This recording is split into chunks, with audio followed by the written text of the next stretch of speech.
Dear friends, both old and new, I wish to extend a very warm welcome to you all to tonight's lecture and conversation. I think your presence here in the context of what for Vancouver counts as a natural disaster, I know the Torontonian would be laughing at us, is much appreciated. My name is Dimitris Krallis. I'm the director of the Stavros Niamos Foundation Center for Hellenic Studies. I will be introducing, well, as I am, our speaker and join him in a conversation after this presentation, while also helping moderate our conversation with our audience. Our event this evening was made possible by Gefira, a grant received by SFU and our partner Hellenic Studies Center at UCLA in order to promote joint programming on all things Hellenic in the broadest possible sense of the word. This event could not have taken place, however, without the collaboration of our friends at the Vancouver Holocaust Education Center. We hope that in the future we will have more occasions to work together on our programming for both our communities and audiences. I was told that I should express regrets of Hannah Marazzi, who has been instrumental in helping bring Leon here, who cannot be here because she is quite sick.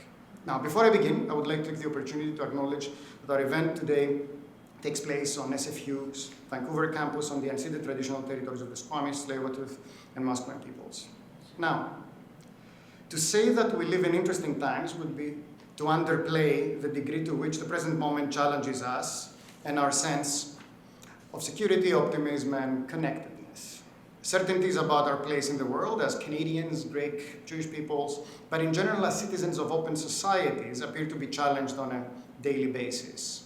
In this context, it appears essential that we remember where we come from as we brace for the work that needs to be done moving forward. This is why in so many ways today's talk and conversation that will follow, I feel is opposite for the moment.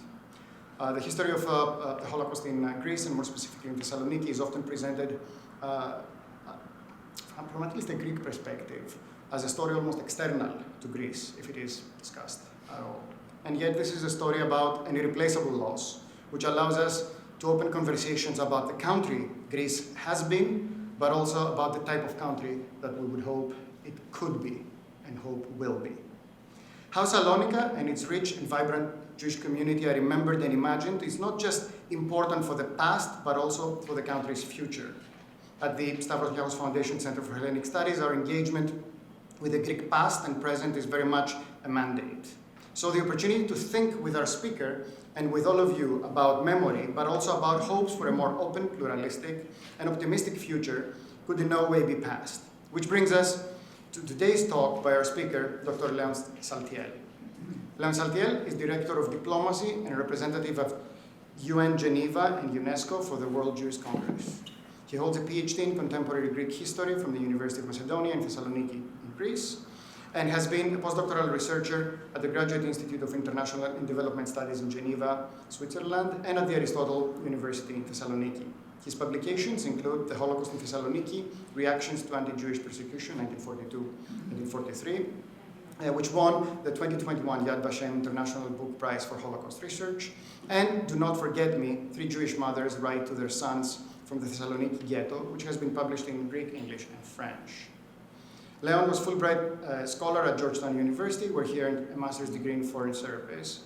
He has received numerous fellowships from, among others, the Fondation pour la Mémoire de la Shoah, the German Marshall Fund, Yad Vashem, and the Institute for the Study of Diplomacy.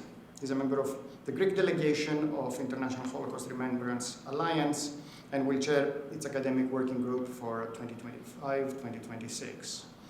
Tonight, Dr. Saltiel's talk is titled Maternal Words, Community Anguish, Intimate Family Correspondence on the Eve of the Holocaust in Thessaloniki. Before I pass the microphone to our speaker, I would also like to introduce Nina O. Nina is an MA student at SFU's Department of Global Humanities, the academic home of the SNF Center for Hellenic Studies, and she will be joining Dr. Saltiel in this presentation, introducing you to some of the letters that will be discussed in Leon's talk. Thank you very much for being here.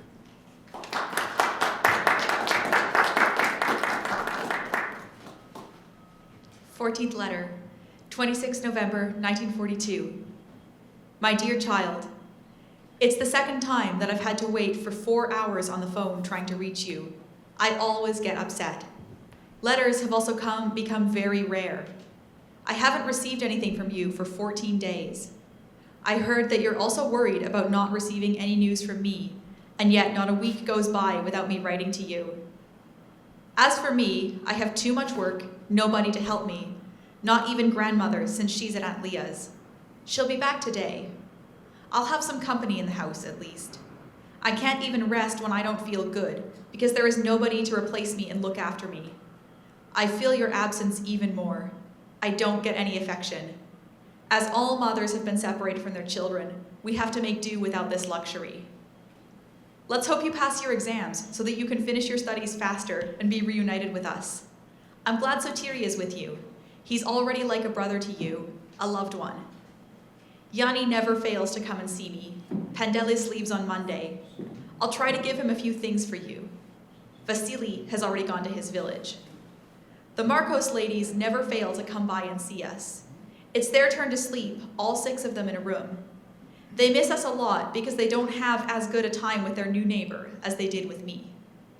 I'm starting to make friends in our new neighborhood, but I don't have time to go over to them, so they come to my house. Ninette Uziel, our cousin, came over unexpectedly for dinner on Sunday. She always has something original to say. Father thinks she's amazing. As always, new people make an impression on him. Irene Marco and Moses Nachmias' sister paid me a visit this evening. After chatting with her about various things, she told me she'd come see me more often because she liked me. She told me this without, in quotes, intending to flatter me. My favorite pastime is reading before I fall asleep at night, and reading all day. I send my thoughts to you as if you were present in everything I do. I made leek meatballs yesterday. They turned out so good that I told Father how my Maurice would have eaten them with great delight. Have you made any food provisions for yourself? Buy everything you can.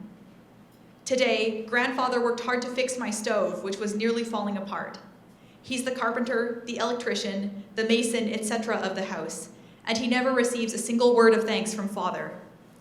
Give my regards to Sotiri, Mrs. Kalogiru, the maid, the Siguras, Sammy, and friends. Greetings from grandmother, grandfather, and father. Many tender kisses. Your dear mother, Serena. 27th letter, 17 March, 1943.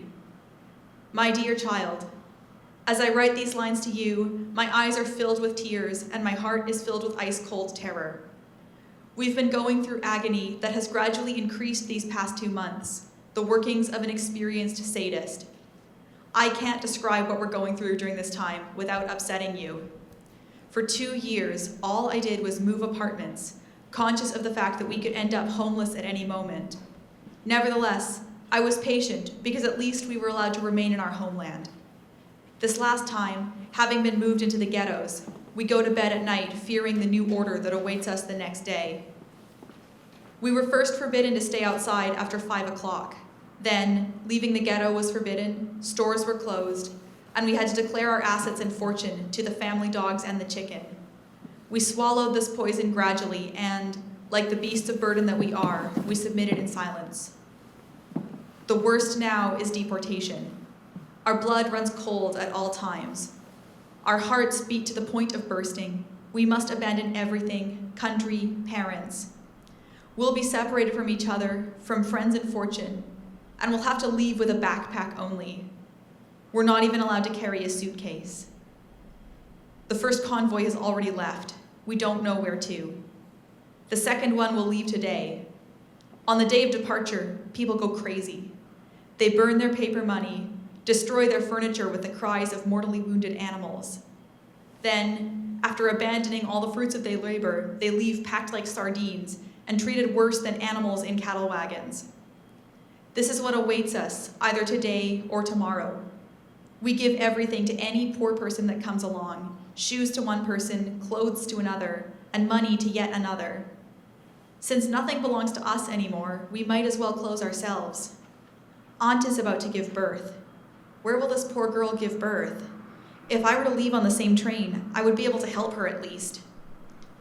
We've been separated from grandfather, grandmother, and from your aunt and uncle. When I think of these old people with none of their children around to help them during these hard times, the hairs on the back of my head stand up. Your father was more than a son to me during this difficult period. Your friend was more than a son to me. I'll never be able to repay him for everything he did to us. I'll be a mother to him should God grant me the power to return one day. I'll help him with his studies. If I'm not allowed to, you, my dear child, must clear this debt. You must live with him and the other friend of yours like brothers. His parents have also done a lot for us. I'll always be grateful to them. With them, you'll find everything you need. I recommend you to them. I don't know what awaits me tomorrow at dawn. If we also get deported, I'll try to be strong and endure all the pain just to be able to see you again one day. May the vision of you give me strength during these difficult moments. I'll say to myself, no, we'll never give up. The day will come when my beloved child will warm me with his love and make me forget this nightmare. Be just as strong. God won't abandon us. God can perform a miracle anytime. There are so many hearts imploring him. I try to think of what I could have done wrong to deserve such suffering. I swear to you, my dear child, that I can't find any reason. I've always been kind and generous to everyone. I received proof of this these last few days. Since 7 o'clock this morning, the house is full of friends. Everyone wants to help me, but the only thing they can do is surround me with their affection. At least it makes you feel better to know you're loved. However, there are others who, like birds of prey, come to devour what we leave behind, and which could not be theirs with covetous eyes. These people are sweet-talking friends who wish to grab the bloody remains of our wounded hearts and abandoned property with the nails of birds of prey. Father doesn't know what to do. He comes and goes. He can't help me in any way, so I have to think of everything. It's as if I had a child and I treat him like one. May God give me strength enough for two, so that you may see him again. He sends you his blessing along with mine. May God always protect you. Be good and generous with everyone. Beware of sweet talkers, because they always keep their thoughts hidden. Love your cousins like you love your brothers. May no discord ever separate you. Thank all the friends and parents you have over there on my behalf. I'll leave you now, my dear boy. I kiss you and pray to God for a miracle tomorrow, so that I can write another joyful letter to you and even bless our enemies. Father sends you kisses. I cover you with tender kisses. Your friend, your dearest, your mother.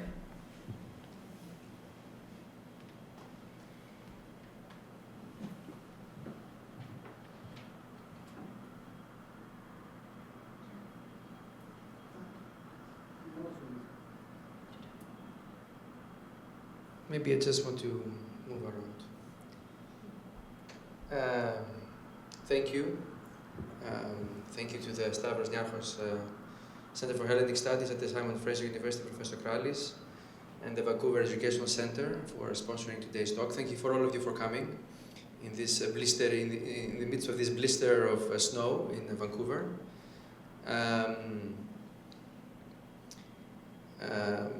Thank you to Nina for reading some of these letters. And I chose to start with the letters. I know for many of you, you are missing a lot of the context. So I said I will read some of the letters, a couple of the letters, and then I will start unpacking them in my speech. And then we have some more letter reading, and then we have a discussion. I was born in Thessaloniki, Greece, part of the Jewish community of the city. And during the war, more than 90% of the Jewish community perished during the Holocaust. So for me, always in the back of my head was why? Like, why this big percentage? And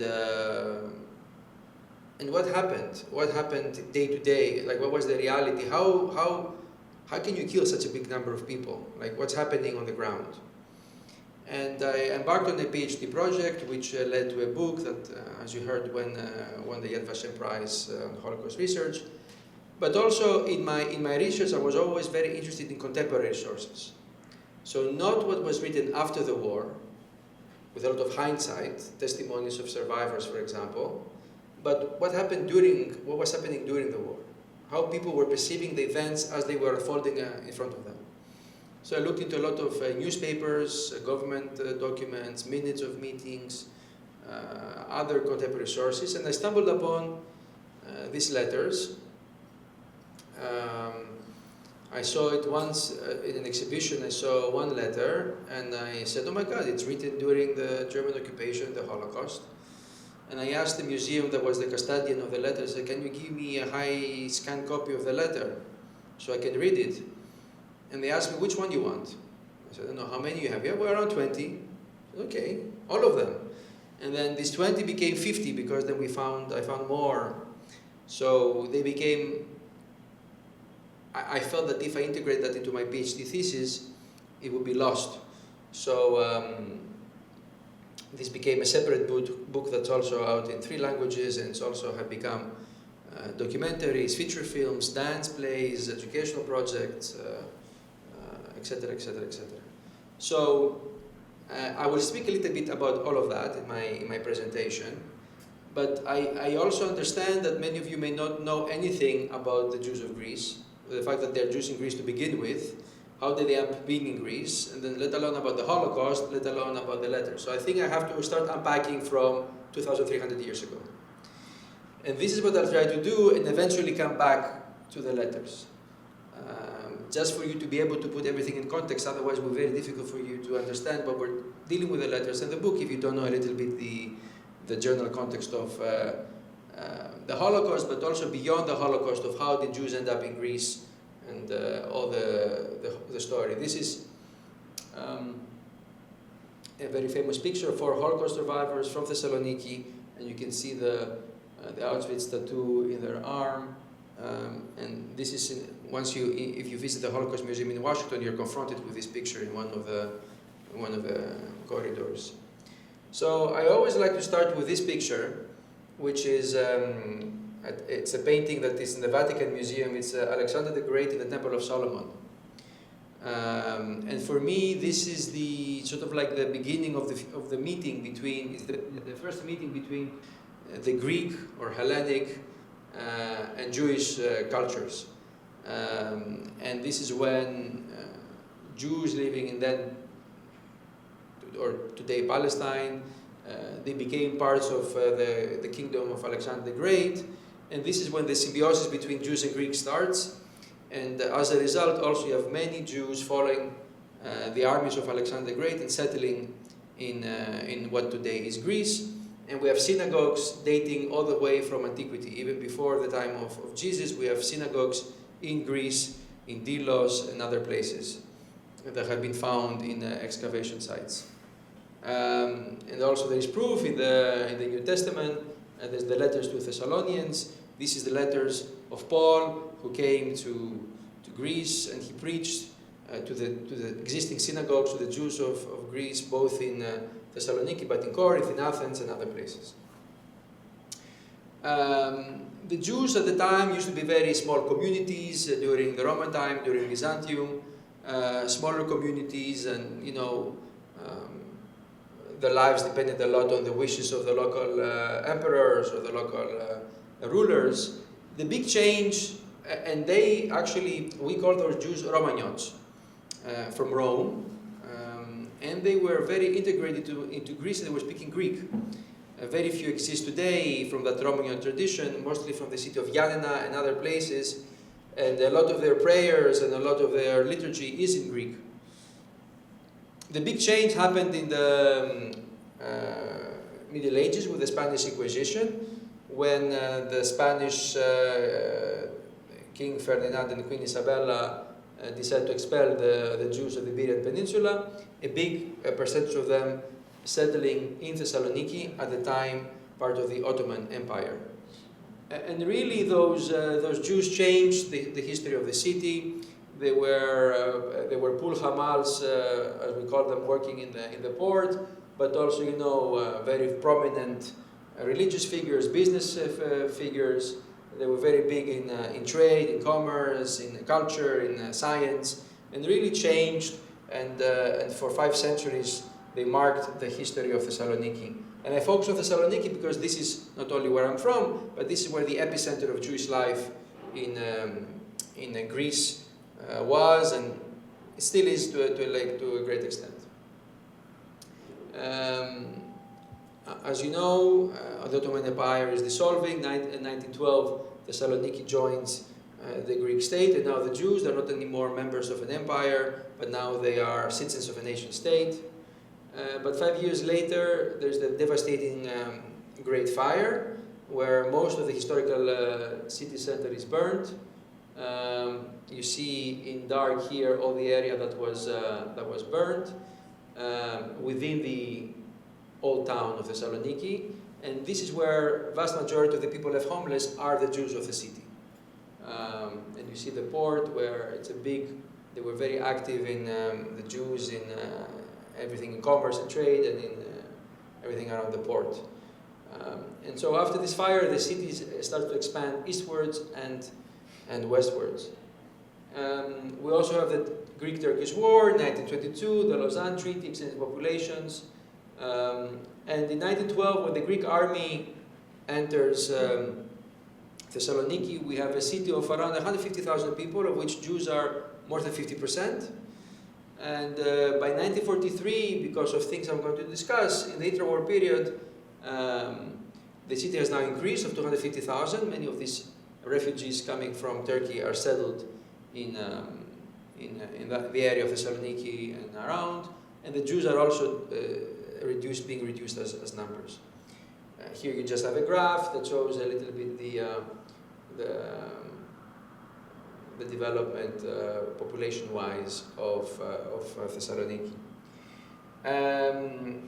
In the intra-war period, it was very vibrant. I mentioned the war with Turkey. You have the economic crash of 1929. It's a very turbulent time, the rise of fascism, and this is a group of a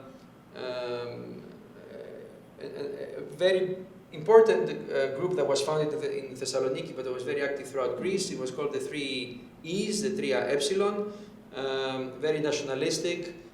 Most of the members were of those refugees that came from Anatolia, from Turkey, and they were very anti-Semitic as well. And in one of the instances, they also burned one of the Jewish neighborhoods. And here you see the ruins of that neighborhood. That was the Campbell pogrom, as we call it, of 1931. And this is Jewish people left homeless, being sheltered in the Jewish school. And that was another wave of immigration. So with the fire, there was a wave of immigration. With the economic crash in 1929, there was a fire. In 1931, there was another wave of immigration. So that's why somehow the Jews are being reduced as a number, whereas this whole city is being expanded. Then we come here in 1936 with a gentleman called Ioannis Metaxas, that you see in the center of this picture, who made a coup d'etat, so he's a dictator, but also at the same time he's a national hero of Greece. And here you see him being surrounded by people that with a fascist salute, and here also in another context. So he was a big admirer of Mussolini, but at the same time he was very pro-Jewish, so he actually was very friendly to the community. The community felt very safe under Metaxas, and Metaxas, he banned all associations because he was a dictator. He banned all unions, including the Tria Epsilon that was actually terrorizing the Jewish community. And since 1936, the Jews felt pretty safe and content in Greece. And in 1940, when the Italians asked Greece to surrender, Metaxas said no. So this is the famous Ochi, no, in Greek, that we commemorate on the 28th of October 1940, which is the National Day of Greece. And this triggered the Greek-Italian War that was fought mostly on the Albanian border, where thousands of Greek Jews also fought together with the Christian co-citizens, because exactly I think they felt very much now part of Greece, and they felt that this is a war that now their motherland is under threat. And you see some of the pictures how it's not Vancouver of 2025, but it's a mountainous area full of snow, and the Greek army is not very well equipped. the Greek soldiers are not used to fighting in such harsh terrain, but actually they're very successful. They're able to push back the invading Italian army, and that's actually a caricature of the time where you have the little Greek soldier dressed in the traditional dress, stopping the very fat Italian fascist soldier, and actually he is beating him. The Greeks are beating the Italians, but behind the corner is lurking the German, and in order to save the prestige of the Axis, Germany also decides to invade in April 1941. So it took them a week or so to go through Yugoslavia, and actually they invaded Greece through the Yugoslav border, and Greece was very weak to be able to resist the more mightier German forces, and also you see how also Bulgaria was an ally, so they also assisted in that. And in 9 of April 1941, the German army enters Thessaloniki. This interesting map also relates, all of this relates to the letters, but this even more so. You see Thessaloniki here, and Athens. The sons where the mothers write to are in Athens. And you see that the parts in green is the parts that were the territories occupied by Bulgaria, and in fact Bulgaria annexed those territories, and they were very fierce anti-Greek measures, but also the first Jews to be deported from Greece were actually the Jews living in the Bulgarian occupied areas in 1st of March 1943. The Germans kept under their administration things that they thought were strategic for them, like the island of Crete, islands bordering Turkey, as well as the land border close to Turkey, the port of Piraeus, which is also strategic for them, and the area of Thessaloniki. So the biggest Jewish communities of Greece are now under direct German control. And the Italians were given, although they lost the war, they were given the biggest chunk of Greece, which is in blue. Now, all of this until September 1943, where Mussolini capitulates. And after that, the whole of the Italian region goes under the Germans. And this is important also for our letters, because when the mothers write, the sons are in Athens, in relatively safety. And we can discuss about the different policies of the Italians and the Germans in Greece during the Second World War. Just some dates to give you some context of the events I'm going to discuss. As I say, 9 of April 1941, the German army enters Thessaloniki, and they leave on 30th of October 1944. We're going to discuss the Liberty Square events in 11th of July 1942. It's the first anti-Jewish measure, and you see it took more than a year for specific anti-Jewish policies to be implemented. In that period, until then, the Jews suffer more or less as the Christians, meaning there is starvation, there is sort of like terrorism from the occupier, but there's no specific anti-Jewish measures. Then we have the destruction of the Jewish cemetery in 1942. In February 1943, we have the beginning of the Yellow Star in the ghetto. And 15th of March 1943, the first train leaves Thessaloniki. So when Nina read the letters, the first letter was from that period here, where nothing really is happening. So she's describing the life with all the hardships of the war, but in a more mundane way. And the second letter she wrote from the same mother is written very close to when the first train has left. And she's describing what's happening there. And I think it was interesting, I asked her to read those two letters to also see the change of tone. How the first period is more relaxed, and the second time it's really become dark and gloom and depression. These are some pictures of the time. This is when the German army enters Thessaloniki, welcomed by the city authorities. And this is the German tanks on the seafront with the emblematic white tower, the symbol of the city. Also here the German army through the Kamara, another Byzantine landmark of the city. As I say, measures are not taken the first time. They put the sign already in May 1941, but this is more small local initiative. It's not like something mandated by the highest authorities. This is, as I said, the first anti-Jewish measure, the gathering in Liberty Square. Liberty Square is a big square in the center of the city, where they gathered around 8,000 to 9,000 males aged 18 to 45 in July. And interesting to note that many of them are the veterans of the Italian War that I mentioned. So they're national heroes that are gathered here. As you see, they have to cover the head. It's very hot. Whoever has been in Greece in the summer, you cannot stand there for a long time without any protection. They have to go through gymnastics. They beat people up, the German soldiers, and you see them laughing here. They throw water on them. And the reason was to gather them for slave labor works. And they registered that many of them have to work in very harsh situations. Many of them are teachers, business people. They're not used to harsh labor. Here you have some pictures of the time they are forced to dig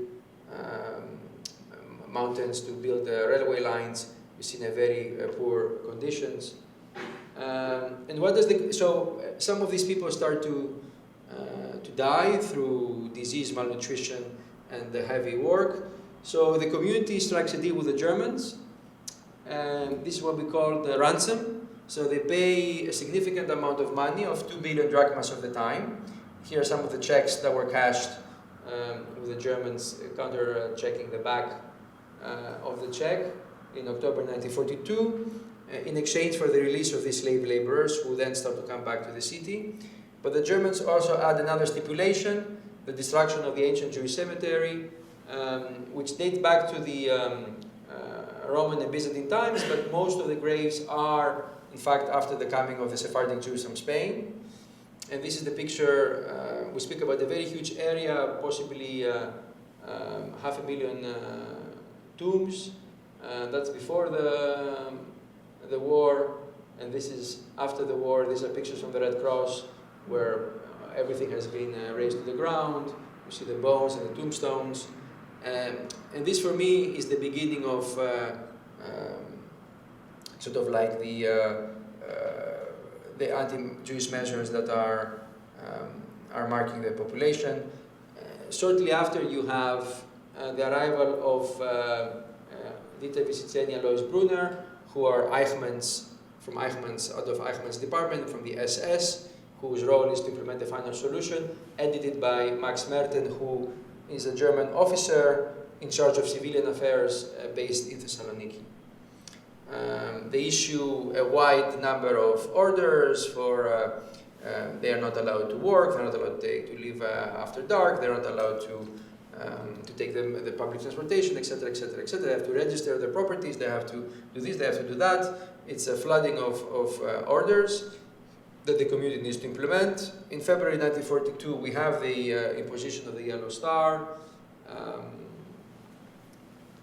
And here are pictures from Thessaloniki of people wearing the Yellow Star. And then we have creation of the ghettos. So we see that in the letters. It's interesting that in the letters you don't see all of these events. The mothers don't specifically speak about those events. They speak towards the end about the Yellow Star and the ghetto when they have to move apartments. But in the beginning, about the slave labor and everything, they don't mention it specifically, but they mention its effects. So they say, your friend of yours, so-and-so, he had to go for work. And now he's back very tired.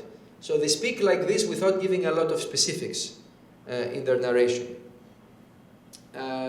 So we have two ghettos that were established. With the large ghetto, this is in the areas that were built after the big fire, and then one in the city center. So of the mothers that I found, three collection of letters from three different mothers.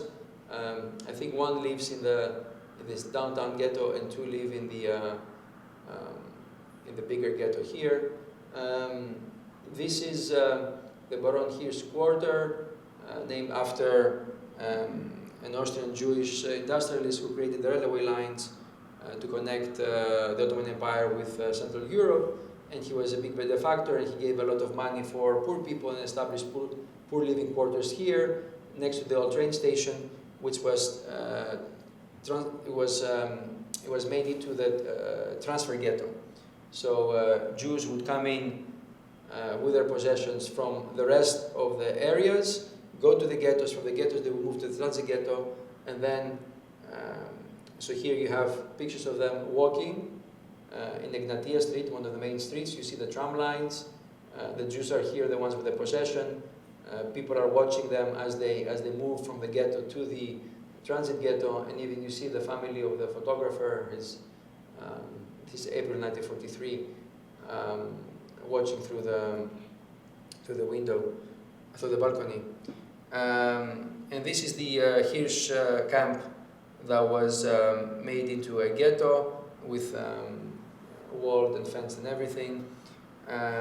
Jews had to pay for their own transportation to Auschwitz with third-class tickets. And this is the route that approximately took a week to 10 days in 50-60 people within a cart, no really food, no sanitation, no water. Many died along the way to arrive at Auschwitz, where also the vast majority was exterminated there. And more than 90%, as I said, were killed in the Holocaust. And also for the rest of Greece, the percentages were similar. More than 80-85% of the Jews of the other parts of Greece. The deportations in other parts of Greece, I mentioned the ones from Bulgaria to occupied territories, happened already before Salonika, and the ones for the rest of Greece happened after the Italian capitulation. So we speak about mostly, they start in April 1944, but even Rhodes, for example, is in June 1944, very close to the end of the war. So maybe I ask Nina to read another letter, and then I can continue with my presentation. Right, this one is from a different mother. 7th letter, Wednesday, 7th April, 1943. My dearest Annette, Henri, Freddie, and Jaco, it seems that we're leaving the day after tomorrow. I send you my love to all of you one last time, to you, my darling, whom I have loved so. Being separated from you is killing me. I'll try to withstand this ordeal in the hope that we'll be reunited one day, my darling Freddie. I'll wait for your letter today so as to hear from you and feel you close to me once again. I imagine how anxious you must be feeling without me by your side, but that's how it is. We're busy preparing food today. We don't know what else to do, how to carry all this on the back. There are some moments that we start to cry with the misfortune that has got to us. Before finishing this letter, the postman brought me your dear letter.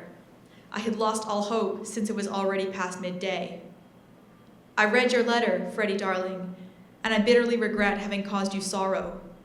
I was so nervous and desperate the day I struck out at you.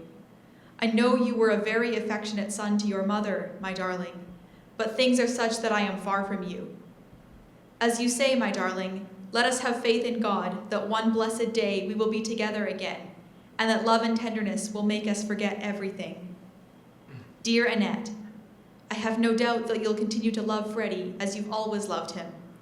I leave you all, my darlings, and send you all my love. To you, my darling Freddie, I send my blessings with my affection and tenderness. May you be happy, and may God protect you all until the end. Amen. Your mother. Thank you, Nina. Thank you so much. So let me speak a little bit more specific about those letters. So as I said, trying to find eyewitness accounts of what was happening, I stumbled upon this 3 collection of letters written by 3 different Jewish mothers. You have some of the manuscripts. And they are all written, they're all eyewitness accounts, okay? So they're all written during the events. They don't know each other. They're all parts of the same community, but living in different areas.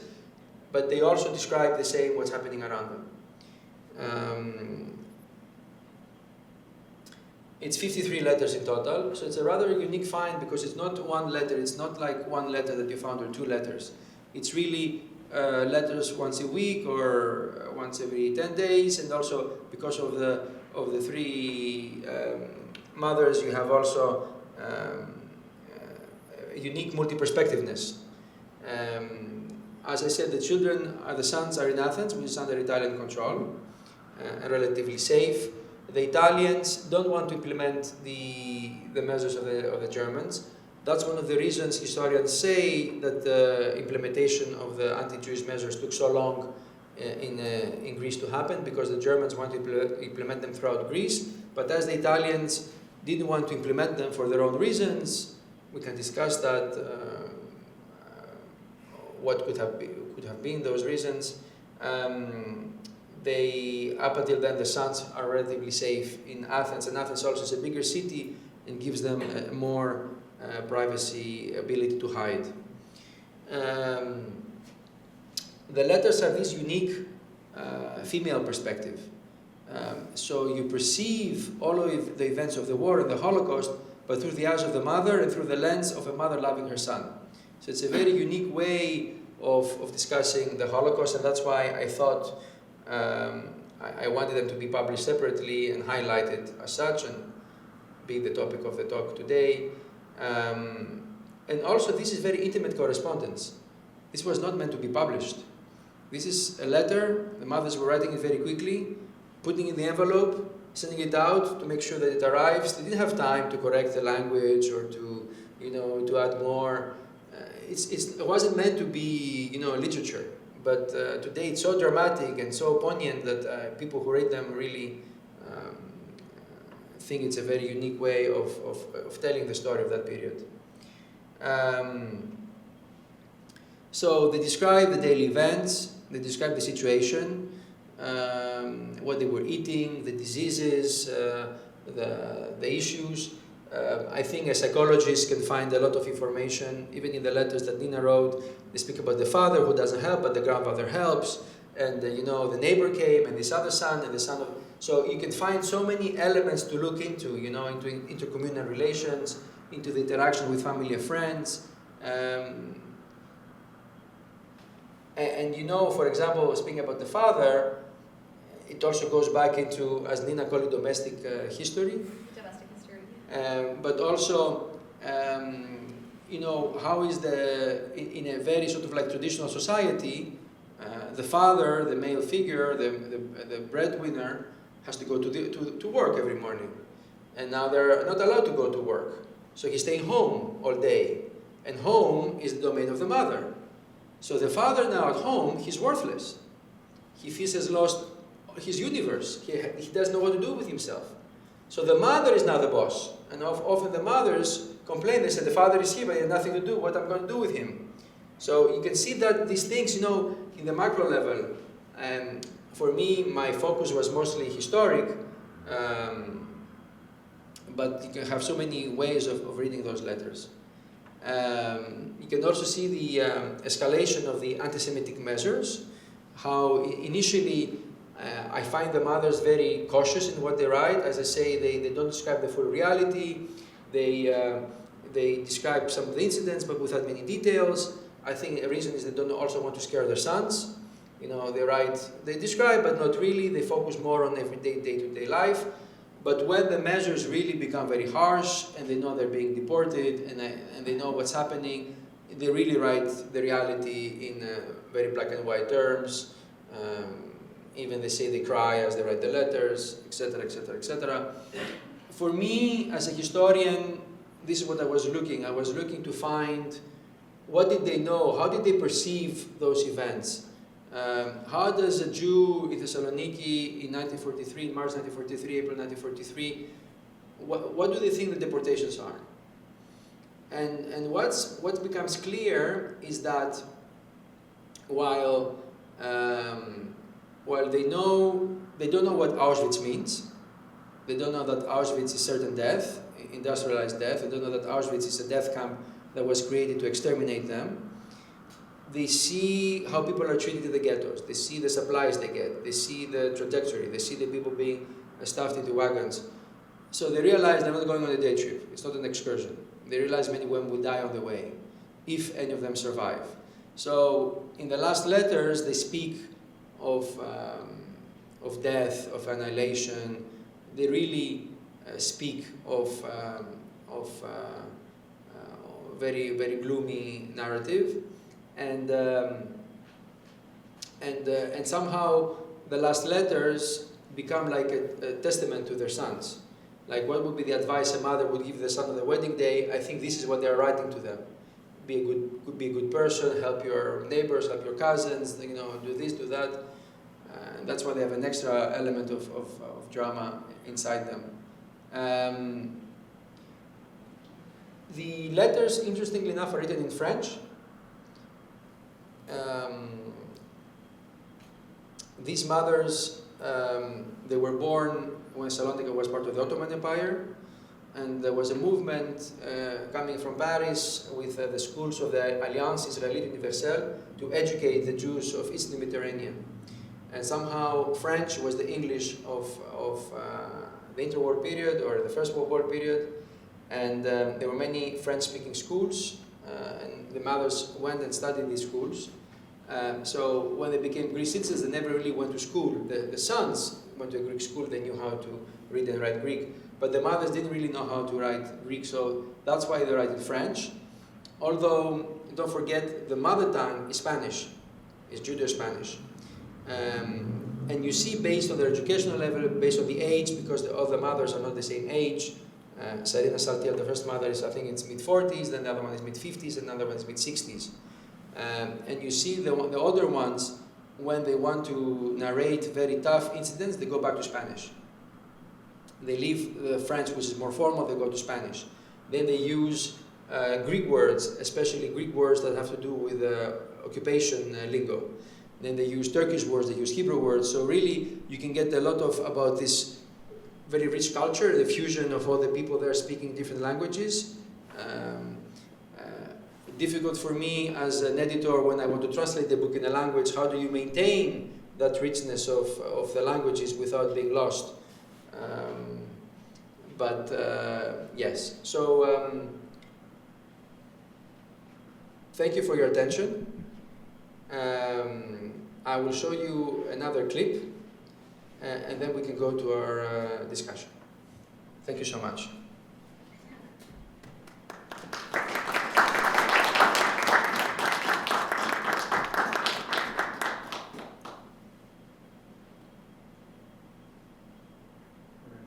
Sorry.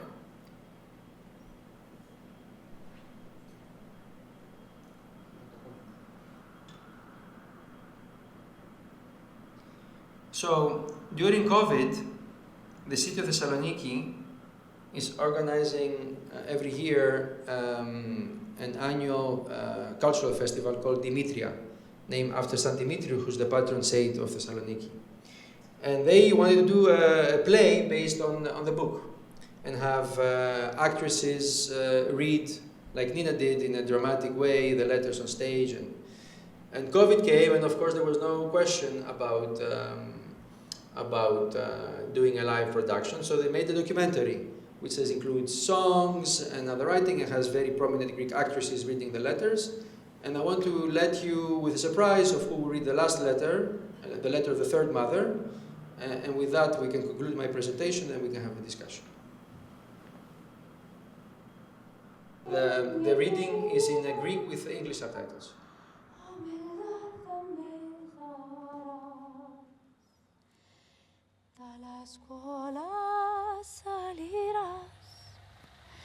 No hermosa tomarás, y entonces, querido y rico, criaturas tenerás.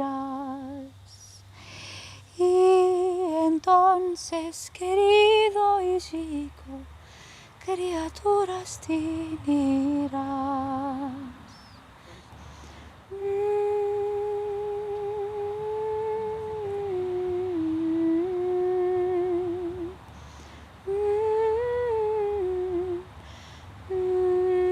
Χθες το βράδυ μας ειδοποίησαν ότι θα φεύγαμε σήμερα το πρωί. Τώρα δεν ξέρουμε ποια μέρα αυτής της εβδομάδας. Αν δεν είναι αύριο, μέχρι τις 15 πρέπει να φύγουμε.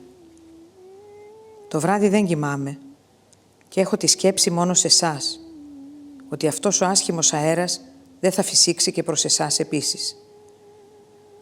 Ο Θεός να φυλάει τα αγαπημένα μου παιδιά, γιατί αν δεν θα ξέρω που είστε, οι σκέψεις μου θα περιπλακούν ακόμη περισσότερο. Πηγαίνετε μια πολύ ωραία επίσκεψη στον Γούζιο και δώστε του τα χαιρετίσματά μου. Αυτός που έκανε τόσα για σας και ακόμη μπορεί. Προσπαθούμε να είμαστε μαζί με την Τζίνα, αλλά δεν ξέρουμε πού θα μας μπλοκάρουνε. Σε κάθε περίπτωση, πιστεύουμε να είμαστε μαζί ή με την Ίντα, που είναι στο ίδιο τετράγωνο με μας. Εγώ είχα το σάκο μου έτοιμο, αλλά δεν είναι πολύ σταθερός και δεν μπορώ να τον σηκώσω. Σήμερα η Τζίνα θα με βοηθήσει να φτιάξω έναν άλλο. Αυτή προσπαθεί να με κάνει να δω τον ορίζοντα λιγότερο μαύρο. Αλλά δεν μπορώ να παρηγορηθώ με τη σκέψη του πότε θα σας ξαναδώ. Ο Θεός κοφεύει στις προσευχές μου, αλλά εγώ ακόμη προσεύχομαι. Ο καιρός εδώ βοηθάει στη μελαγχολία. Αν ο καιρός αλλάξει σε εσάς, γιατί είναι άνοιξη, φυλαχτείτε από το κρυό όσο μπορείτε, γιατί αυτές οι αλλαγές είναι πολύ επικίνδυνες. Να είστε καλά και να είστε πάντα μαζί.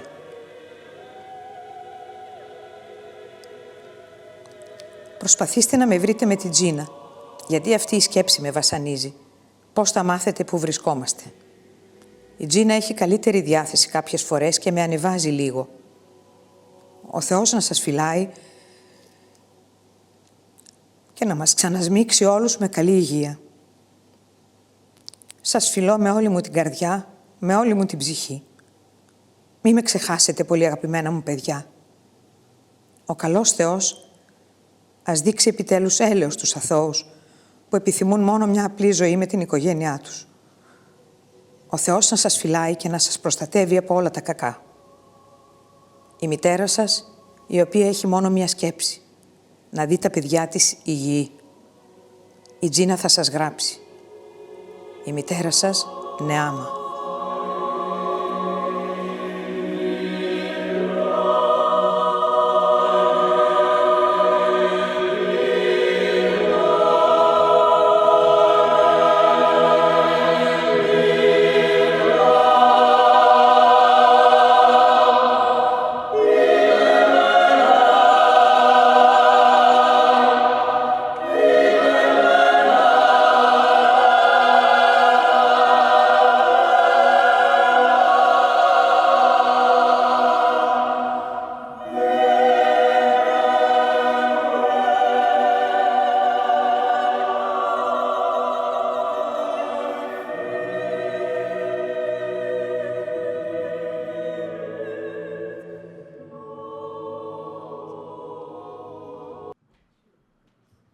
Okay.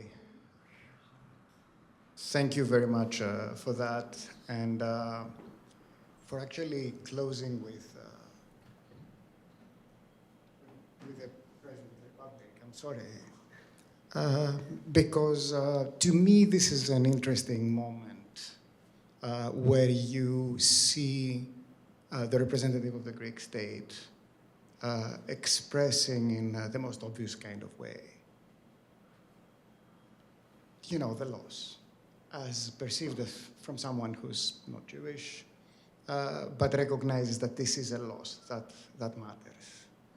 And of course, before Sakelaropoulou, we've had the work that Yannis Boutaris, the mayor of Thessaloniki, had done to raise awareness. And I wonder if you could walk us through the process of gradual awakening in Greece to the experience of the Jewish community and the process still ongoing of creating interest in that history. Thank you. And indeed, I wanted to end with the president, who is still president, I think, for another few days, because it's also, as you said, Professor, it symbolizes sort of like the reconciliation of Greece with its also Jewish past. that if the highest authority of the country is participating in such a movie, and you can see how she gets very emotional, really we're very far away from where we used to be. The talk of the sort of like the memory of the Holocaust since the war in Greece, it's another big topic of discussion. I also make talks about that. As you may know, Greece is the only country in Europe that after the Second World War we had the Civil War from 1946 to 1949, and instead of actually rebuilding the country, the Greeks continued to kill each other in a very brutal way, and in fact, because it was initially the Brits and then the Americans who were supporting the Greek government against the not to fall under the communist influence, many of the Jews were saved in the war by the partisans, and many of the Jews were now were targeted by the Greek state, and many of the German collaborators who were fighting with the communists are now baptized as citizens of first class. And many of the people who were actually to blame for much of what happened during the war are now very prominent individuals, which meant that it was very hard for any Holocaust memory, any trauma to be seen immediately after the war. And most of the commemoration was very private within the community. I spoke about this gentleman, Max Merten, who was a German officer. He came to Greece in 1957. He was arrested. There was a very high-profile trial where he implicated the whole of the Greek leadership at the time. It was a very turbulent period for Greece as well. The trial got a lot of prominence. A lot of the people the Jewish community leaders, victims, but also some of the collaborators were all in that trial. But even that trial didn't allow for the history of the Holocaust to become mainstream in Greece. We had to wait until the 90s. And really the 90s, we have sort of like a lot of testimonies are published, a lot of memory. They have the creation of the first Holocaust memorial in Thessaloniki, and which is actually not only in Greece that we saw such a delay in Holocaust memory. In France, you only have memory of the Holocaust in the 80s. So I think it's also a big part is the survivors themselves wanted to restart their lives. They want to build their families, their businesses. They didn't want to ponder a lot about what happened. They want to forget it. They want to speak about it in order to rebuild their lives. When I guess they reached a retirement age, then they started to speak about it more. And since recent years, really a lot of that memory is being mainstream. Now there is National Holocaust Remembrance Day, educational programs in schools. When I started my research, people were like, "What are you trying to do?" Of course we know what happened, it's very easy, because I looked a lot about the local issue of collaboration and what was happening on the local level. And actually, as I was publishing my articles and eventually the book, the city was becoming even more forthcoming to what I was about to say, as if they were expecting me to say it. And everything I was saying, yeah, of course, this is what happened. As if they were waiting for somebody to come and say, because also I think the city, you mentioned Boutaris, it was the economic crisis, it was the rise of the Golden Dawn, a neo-Nazi party that got almost 10% in the parliament. So people were like, enough with that stuff, we want to move on. And somehow this is where I was also at the time writing my research, and it was very well welcomed by the media, and often I was being interviewed on TV or on radio, and I would answer questions, I would say my thing, and the journalist would pressure even more. The journalist would say, do you think an apology is warranted? Do you think, like the journalists themselves would actually want for more? And I think today Greece is a lot different from what it used to be. A lot more has to happen, of course. But I think also the relations with the Jewish community have changed a lot. Where now the community, with the help of the government and the Niarchos Foundation, they are also in the project of creating a Holocaust museum in Thessaloniki, which the construction has started already. that will tell that story and be an educational center for students, for visitors, for the citizens. And as I say, a long path we have to go even further, but we have already started the process. I don't want to monopolize questions. Would someone from the audience like to ask a question? Yes. Chris? Eleftherios Square is still a parking lot. And I think they've accidentally actually met the mayor. I had an exhibition at the photography in 2023. And I noticed the mayor there, and I actually sat down, and he was having coffee. And I asked him about that, and he tried to, he deflected the the question, and he said it was only temporary. But it's still a parking lot. I was there just in September. Yeah. So it's Liberty Square, it's Eleftheria Square, it's an emblematic square because this is the first, as I said, mass anti-Semitic measure that took place during the war. In fact, the name is very interesting. Liberty is actually, this is where the Ottoman constitution was proclaimed by the Young Turks. So it was for equality, for, of all the Ottoman citizens. It's a central square in the city, which is a parking lot, which I think Thessaloniki is the only major European city where it has a parking lot downtown. Cities are trying to get the cars out of the city, and Thessaloniki is actually having parking lots for people to bring the cars into the downtown city center. So it's a big debate, the parking lot. There are plans to make it into a memory park, which of course the Holocaust history will be part of that. Somehow the Greeks love their cars. One of the biggest advocates against creating the square as a park were the business union, because they said where people are going to park their car, how would they do their shopping if they cannot park their car? But now, as you may know, as of a few weeks ago, we have a metro in Thessaloniki. It took a long time to construct it. It cost a big sum of money, but there's a metro. So I think now it will be easier to tell people, you have a metro, you can park your car outside of the city, take the metro, come in, and now we can make the Liberty Square into a park. So let's be hopeful that one day, soon in our lifetime, it will become a park. Thank you. Hi, sorry, I just have several questions. The first is, how did the letters survive? Who had them? How did they survive the war? Are you related to Sarah Saltiel? And if so, how? And also, what more can the Greek, not the government, but the population, what more can the people do? I'm always a little suspect of governments. I always think that Holocaust commemoration is a political move in many instances, and it's always tied to finances. And so I'm wondering more about the people themselves, what more could be done or should be done. Thank you, Aviva. So I'm not related to the family. Saltiel is a prominent, is a well-known Sephardic last name from Thessaloniki in particular.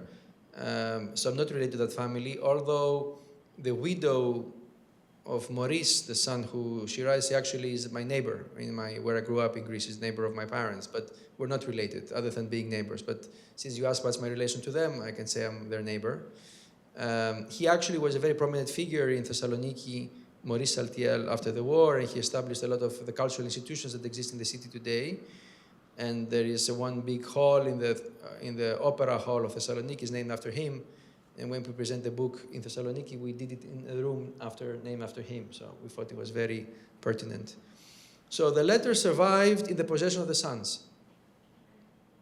So we haven't the letters that the mothers wrote, the sons wrote to the mothers, because the mothers took them with them to Auschwitz or they were thrown in the trash. But the sons kept those letters. Two of them were given to the Jewish Museum of Athens, And one was in the possession of this Saltiel family that is now eventually were given to the Jewish Museum of Thessaloniki. As I was trying to find them, I found more. I said, this is so much material, it can be a book of its own, not just integrated to my PhD thesis. And actually, as I was looking for the letters, and even I published the Greek version, I met family members of those families who gave even more letters. Some of them live in France, and actually when I presented the book in Paris, I had, instead of Nina, I had relatives, descendants of those families read the letters, which was very moving as well. And one of them gave me a letter of one of the sons sent to the mother, which came back because the mother had been deported. So it's the only actually letter that we have of a son. What was he writing in those letters? Because we don't have that. So in the English and French version that came after the Greek version, I have integrated also the additional letters I found. Now, what ordinary people can do, you know, I agree with you. It's important to move it from the top level to grassroots. I think, as Professor Krallis said, the fact that the mayor was very active brought a lot of that debate to the local level. So if you come to Thessaloniki, the media is very involved, schools are involved, local politicians are involved. The construction of the museum is an issue of debate. If the square is a parking or a park, it's a big debate. You have now an influx of Israeli and Jewish tourists in Thessaloniki. So when usually the Jews of Greece were small in number and big invisible, now they're very visible, the Jews as Jews, which has increased the interaction with the local population. Now everybody knows where the synagogue is, everybody knows where the Jewish museum is, schools visit all the sites. So I'm very heartwarmed with these developments. I spoke recently to the new cadets of the Greek Diplomatic Academy, which is the future diplomats. Not all of them knew about the Jews, but half of them even had personal connections with history, with individuals, with activities. So not only passive knowledge, but active engagement in that history, which was very heartwarming for me to see. And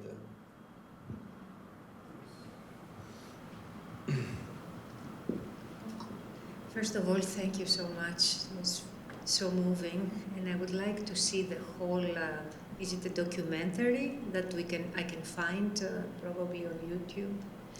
I'm just wondering if you found any Greek documents mentioning the experience of the Jewish people of Thessaloniki, any letters or obviously not the government, the official documents, but any personal diaries where they mention what was happening to their neighbors and friends. Thank you for this question. So the documentary, as I said, it was produced for COVID and it was done in a particular way. And since COVID, I would use it, especially the last clip, when I speak about the letters, to show how the president is very much and how to also the memory is being now driven by the highest levels of the Greek leadership. And I had a screening recently at the residence of the Greek ambassador to the United Nations in Geneva, in an audience like yours, and of the full documentary. And the documentary ends, and there is absolute silence. I'm like, what happened? They didn't like it? It took them like 2-3 minutes until they actually applauded, because it was really shocking, because you have the letters, you have the music, it's very moving. And I called the director and I said, we're sitting on a gold mine, we haven't done anything with it. Finish it so we can actually show it in different film festivals and on TV. And so he promised to me by the end of January, so I don't know, I haven't spoken to him since. I've been traveling here in the US, in the West Coast, in Canada. So hopefully very soon the documentary will be finished as a proper documentary. It will be given to film festivals, maybe on TV, maybe on video, so stay tuned. Hopefully we'll get that very soon out. I would like that too very much. On whether the experience of the Holocaust can be seen in contemporary sources, but of Christian Greeks, I couldn't find much. in the few letters that are available in archives or diaries, they mention the events, but very telegraphically. The Jews left, or now the Jews have to do this. It's very, they don't go into much detail when they write. Could be a fear factor, could be a defense factor, I don't know. But what you have, though, is you have literature. You have a lot of Greek authors who write about the developments. Most prominently is a very prominent author from Thessaloniki called Yorgos Ioannou, who writes about his own experiences during the Second War. He was very friendly with young Jews, like his classmates. And he writes very poignantly and very directly about what he experienced in much of his literature that came up after. But not as eyewitness, not as writing in diaries or letters, but as a literature. In government documents, they speak about the Holocaust, or in the minutes of associations, but it's very removed. It's very fact-based, and they say the immigration of the Jews, or the resettlement of the Jews, and they have to discuss what they do with the properties, which I didn't discuss. It's another big issue because 50,000 people, they had businesses, they had shops, they had homes. There was a huge plunder of properties that happened. But if you read the bureaucratic speak, it's very dry. Hi. So I have a question about the destruction of the cemetery. It is interesting that it's happening before the Jewish community, before the foundation of the ghetto and before the Jewish community were sent by trains. So, the intention is clear that they are trying to erase the memory and so on. So, could you trace the reactions, local reactions in the archives, especially the reactions of the Jewish community, for instance, towards the... You're from Turkey, right? Yeah. Çok memnun oldum. Ben de. So, thank you for your question. In fact, I started my research with a cemetery, with the destruction of the cemetery. And because of the reception I got from my research on the cemetery, this is how I continued, and we're here today. And for me, it's an emblematic instance of the timeline, because, as you said, it happened before the actual deportations, before the arrival of the SS. So up until I started working on the topic, the narrative was the Germans came, they gathered the Jews in Liberty Square, they destroyed the cemetery, and then they deported us. This is how the survivors would tell the story. And then I was able to show, that's why I showed you the timeline, that you have the events are part of a sort of like of a narration, of a linear narration, but the decision makers are different. So in the first part, you have nothing. In the second part, you have the local Germans who are acting, assisted by the local Greeks, the local Greek authorities.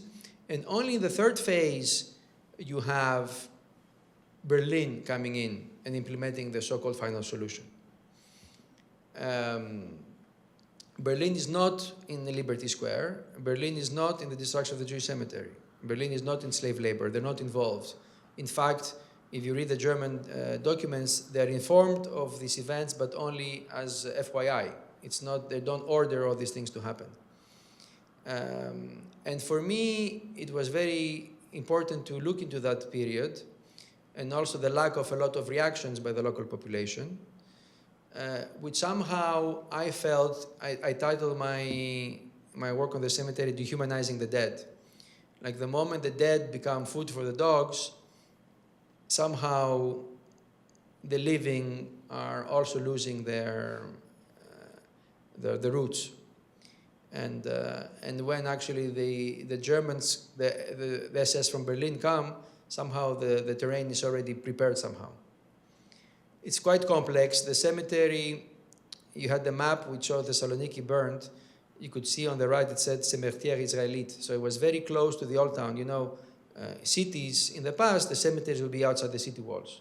As the city now is expanding, the cemetery becomes a central area of the city. So how do you deal with a big cemetery, a vast cemetery that's in the center of a modern city? And in Jewish religion, you're not allowed to unearth, you're not allowed to destroy graves. So it was a big debate in the city, and some of these conservative elites that were running the city under the blessing of the Germans, they found a great opportunity to get rid of that cemetery. And in fact, in the Maternal trial, they even admitted it, that they were doing it. So it's a complex issue. Also, they have built now a monument. There's a monument now to commemorate the cemetery. They compensate the community for the land. The university is now based on it, Aristotle University. So. Thank you.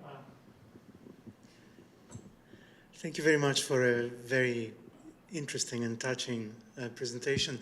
I was about to ask you about the university because my reading of the situation after the war was that, of course, a university is established on the cemetery.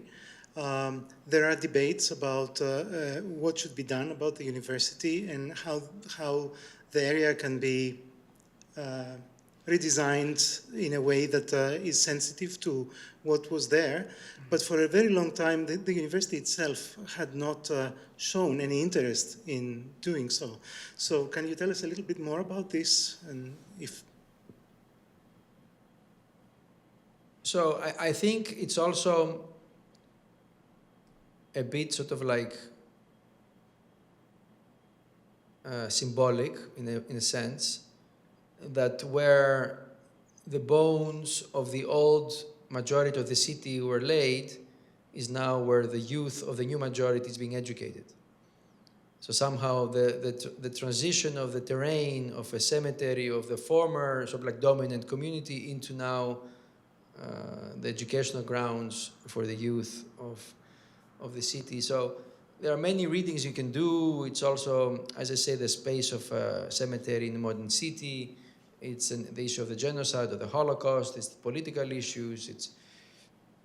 There are many readings. For many, the state, even the Ottoman state, and now the modern Greek state, is obliged to provide areas to bury their dead to the communities for free. And the community was using parts of that cemetery was a concession by the Ottomans to be used as cemetery. They wanted to expand that land, and the Ottomans didn't allow them to get more land, so they bought land to be used as cemetery. So parts of that land belonged physically to the community, to the Jewish community. The Greek state, during the war, they said, there's no cemetery right now, so since the reason for the giving of the land has expired, the land comes back to us, to the Greek state. That was the reasoning why they said, since there's no more cemetery, it comes to the... And the community for many decades was claiming the land back. Now, you mentioned what to do with the university. I don't know, you cannot go to Simon Fraser University and say this was native land, now destroy all the buildings, give it back to, just because you mentioned in the beginning where we sit in the native lands. The community understood it at the time that the cemetery is here, the university is here to stay. So we're not going to destroy down the cemetery, nor want to build destroy the university, nor want to build another cemetery. But at least let there be compensation and recognition of where what was the land here. So under the mayorship of Boutaris, also it was the university leadership who had more enlightened leadership, less afraid of its own history, of its own past, supported by the government. So there was a compensation of the land, and also they built a monument that you can visit now. And they established now a center, there's a chair for Jewish studies at the university. There are several events that are happening all the time, etc., etc., etc. So there was I mentioned the metro. There is a metro stop that actually it's a university, and the community had asked that it's also called All Jewish Cemetery. And this proposal was denied. They can still add it eventually, but you know, while I'm advocate for of course for Jewish memory, and because of my work, I'm also prominent in the media, and you know, I meet the mayor and I meet these people and tell them different things they should be doing. Sometimes they do what I'm telling them to do, but understand also that you have a lot of layers of memory in Thessaloniki. So if you do what, you have to do, like, it's so much stuff. It's a very ancient city with so many layers.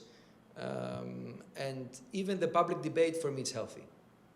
Even if at the end of the day, the station is not named All Jewish Cemetery, the fact that people know, they debate, they discuss it, it's part of the psyche of the city now. These things are out in the public now. You can discuss these things, it's not taboos anymore like they used to be.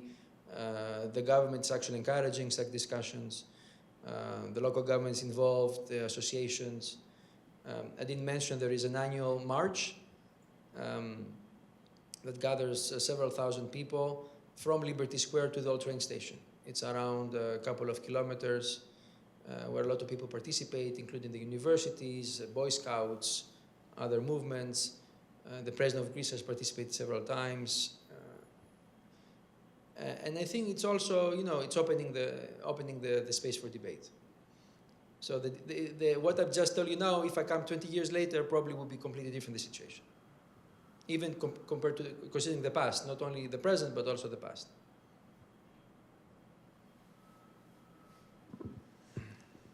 Hi, I just had a question about anti-Semitism now or since the Civil War, and what it looks like now, if there was any rise since then, but also what happened right after the Civil War and the ghettos, and like how did the community come back, and what does it look like now? Thank you. Another good question.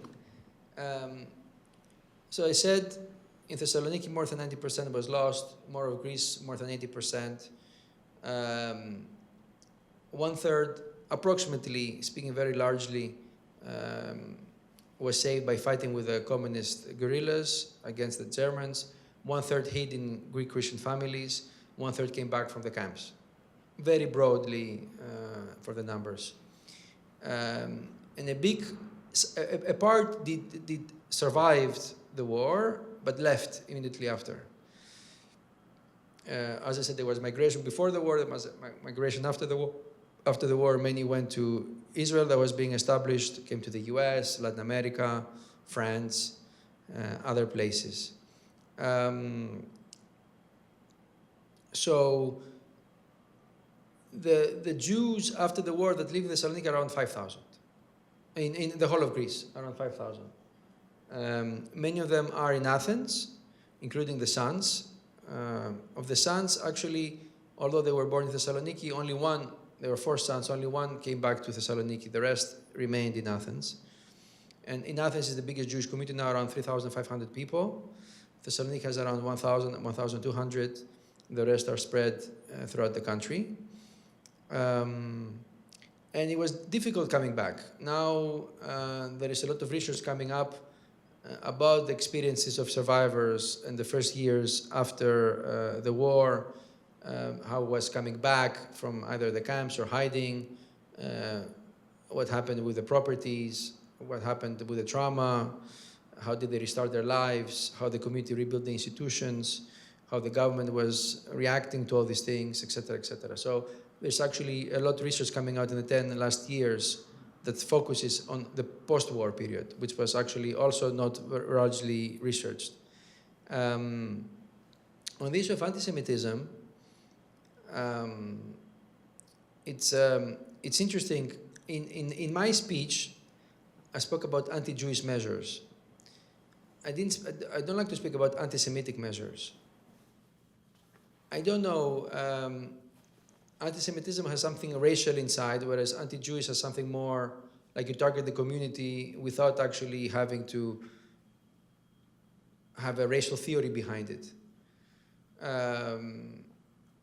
And you had, before the war and after the war, unfortunately, a lot of folk anti-Semitism in Greece. It's pretty widespread. It's very crude, I call it. It's not very sophisticated anti-Semitism. It's anti-Semitism that's based a lot. It's also has relations to religion, or to this economic competition, or to the Jew as the other, and to also a lot of folklore, and also a lot of conspiracy myths. For some reason, the Greeks love conspiracies, and they love to explain very complex issues with a basic conspiracy. And often, if you scratch the surface of the conspiracy, the Jews are behind it. During the economic crisis, if you went to the taxi and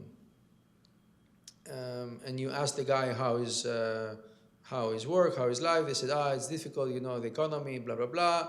10 minutes later, they say the Jews, the Freemasons, you know, I don't know, whoever, the Bilderberg Club, whatever they want to, the Illuminati, I don't know.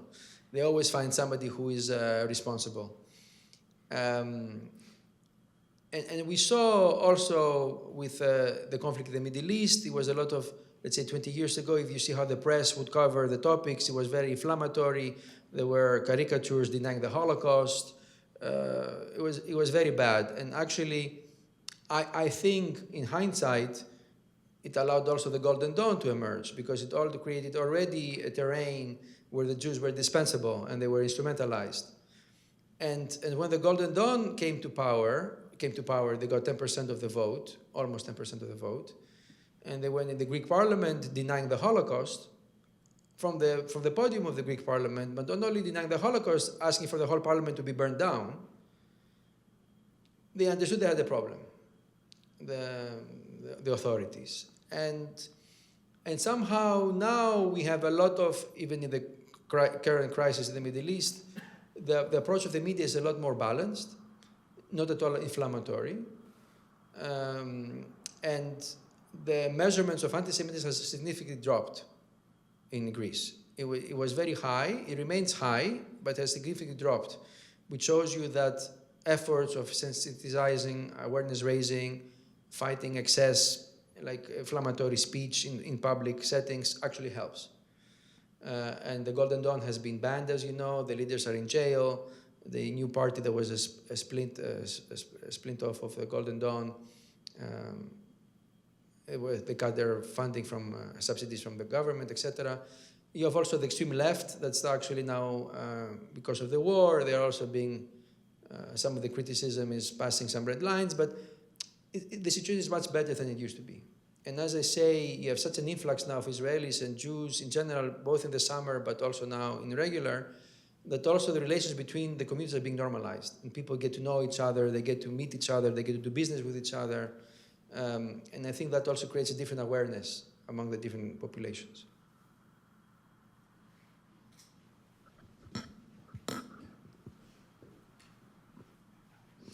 Thank you very much for such a poignant presentation tonight. We know of Greeks that lived in other areas of Greece. There were stories in Corfu of, those Greeks that did their best to hide or help the young Jews, the children, etc. Is it proper to assume that in Thessaloniki it was much harder for Greeks to help Jews given the climate? Thank you. Maybe you mean Zakynthos, which was yes, which it was a small Jewish community in the island of Zakynthos, which all of them survived the war. So it's very difficult for me to try to explain. Like I wrote a whole book, but still, it's very difficult for me to explain how you can help people and why they didn't help or why they helped. Thessaloniki, I can speak about it for hours. I think it was because of the number of the Jews, it was very difficult to hide them in the city. We only know of 3 families that hid in the city throughout the war. So after the deportation, you're only a handful of Jews left in hiding in the city. It's sad in a way that there was no solidarity by the people who were living together, but also, as I tried to explain, Thessaloniki went also through a big demographic change. So a lot of the people who came to the city, who were there during that period, were not the ones who grew up with the Jewish community as their partners, as their neighbors, as their friends from long time. So we can discuss in different ways. They also, one of the reasons they say is because the Jews were speaking Spanish, they had an accent, they were easily be recognized. It was hard to shelter and to save such a big number of people, such a big population that needed food and shelter. And in my research, I found an effort by local judges and lawyers to do illegal or false adoptions of children. It was the only sort of like grassroots organized effort that I found trying to save. The Germans found out about it and they stopped them. But at least there were efforts to sort of like illegally make illegal adoptions to try and save some children there. Your question would have remained in Thessaloniki would be one thing. If we continue though in the rest of Greece, it becomes even more complicated. I don't have in my slides, I didn't have the slide of the losses throughout Greece in different cities. There were around 26 different Jewish communities in Greece before the war. And if you see most of them, you have a very big loss. And the deportations in the rest of Greece happened in, as I said, after March, April 1944, so a year after Thessaloniki. And here we speak about smaller communities. Also, when you have the Holocaust in Thessaloniki, the resistance is not that well organized. The resistance actually started to be organized around beginning of 1943. By 1944, you have resistance. So Jews of Larissa, of Volos, of Trikala, of Evia, they have access to the mountains of Yanina, and yet you have big losses as well of population there. And you have, as I mentioned, the Romaniot communities. This is the community of Yanina, for example, where they speak Greek. They're not having accent, they speak Greek in a small community. Albania is nearby, the mountains are nearby. Small community, more than a year after the events of Thessaloniki, and yet you have more than 90% also of the community being lost. So I think more research is needed to see why. One of the conclusions that I have is that the ruling elites of the time prioritized their own interests, which were very conservative and very nationalistic, and somehow they have different, for example, in the map I showed you, you saw that parts of the territory then Bulgaria wanted to take them over. So for them, they were very afraid that Bulgaria would take over territories. And while the Germans were here, but not to stay, the Bulgarians would stay. So I think they wanted to appease the Germans so that they didn't bring the Bulgarians in, and somehow the Jews were the currency. So you have a lot of that. You have a lot of that you have to look into really what the elites of the time thought and believed. But definitely the lack of solidarity is visible in many of these instances. And I try to document them in my book by doing research actually in the different archives that I could find. Well, I want to thank you so much for being here with us for a wonderful tour of what in Greece is still an emerging and evolving conversation, but a conversation that also we should be foregrounding both in the country and beyond. It is a critical conversation, and not just for the sake of memory of the Jewish community. I think how we treat these moments in history where there is both loss, complicity, and all these complicated issues that you've highlighted by answering some really good questions. You are doing work in constructing a better society, and this is work that we should continue doing. I really want to thank you for being here on a day where there were mixed messages about what will happen, if it will happen, if we will have people to help us open the room.